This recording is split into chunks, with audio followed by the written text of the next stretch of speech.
Kabupaten Aceh Timur kembali menjadi pusat pendaratan imigran etnis Rohingya, tepatnya di Kuala Ujung Perling, Desa Payapelawi, Kecamatan Berem, Bayen. Kali ini sebanyak 116 etnis Rohingya tersebut tiba pada subuh Sabtu 30 November sekitar pukul 3.00 waktu Indonesia bagian Barat setelah kapal motor yang mereka tumpangi karam. Iskandar Budiman, Camat Berem Bayem, yang tiba ke lokasi bersama Muspika mengatakan dari 116 Rohingya tersebut terdapat sebanyak 32 orang laki-laki dan 46 perempuan serta sebanyak 15 orang anak laki-laki dan 23 anak perempuan. Menurutnya, tidak ada korban jiwa, namun terdapat satu orang Rohingya yang mengalami sakit. Serta dari mereka semua tidak ada yang bisa berbahasa Indonesia, namun terdapat satu orang yang bisa berbahasa Inggris. Kami sudah tiba di lokasi pengungsi Rohingya, jadi mereka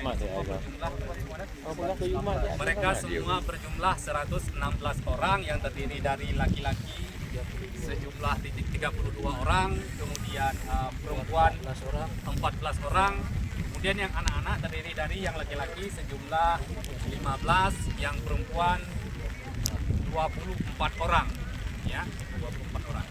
Dari semua mereka ini tidak ada yang bisa berbahasa Indonesia, namun ada satu orang yang bisa berbahasa Inggris. Jadi sejauh tadi kami tanyakan, mereka sudah datang kemari sejak dari kemarin malam. Selain itu, untuk sampai ke lokasi tersebut harus menempuh jarak lebih kurang sekitar 3 jam dengan menggunakan alat transportasi, bot atau sampan nelayan. Dari Aceh Timur, Romi Syaputra melaporkan untuk Puja TV.